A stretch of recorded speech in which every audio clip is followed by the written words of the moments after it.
পটুখালীর 10 মিনায় স্বামীকে আদর যত্নে ঘুম পড়িয়ে প্রসঙ্গ কেটে নিলেন স্ত্রী। অতঃপর তার মায়ের আহাজানি।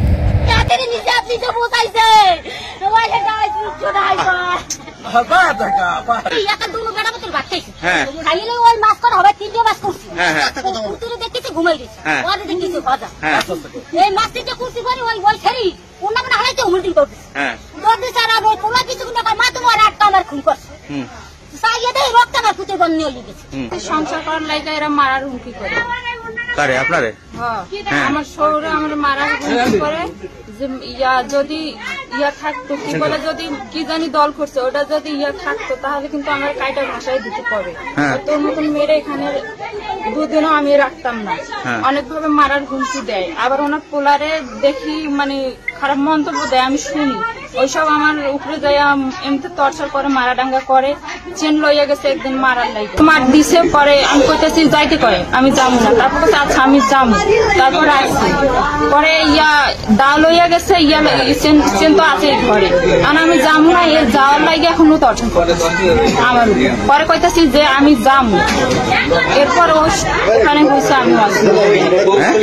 আমি যাবো না। ওরা যাওয়ার লাগে আমার বাধ্য করাইছে। ও আমার ডিভোর্সে দিয়া দিচ্ছে, স্বাক্ষর নিচ্ছে আমার কাছ থেকে।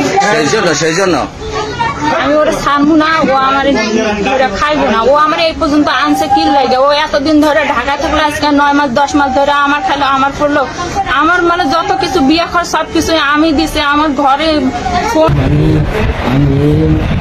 মানে আজকে দুপুরে ভাত খাইছি, ভাত খেয়ে দেখে ভাত খায় নাই।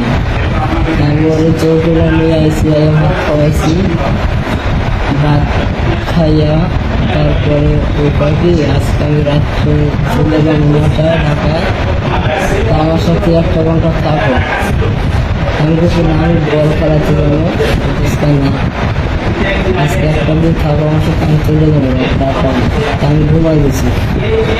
যখন দেখি আমার ওই জায়গাটায় শব্দ শুনছি, যাই হোক আমার চোখ বাজা দিয়েছে। তারপরে আমি চোখ বাঁধা অবস্থা, ওই অবস্থায় চোখ খুলে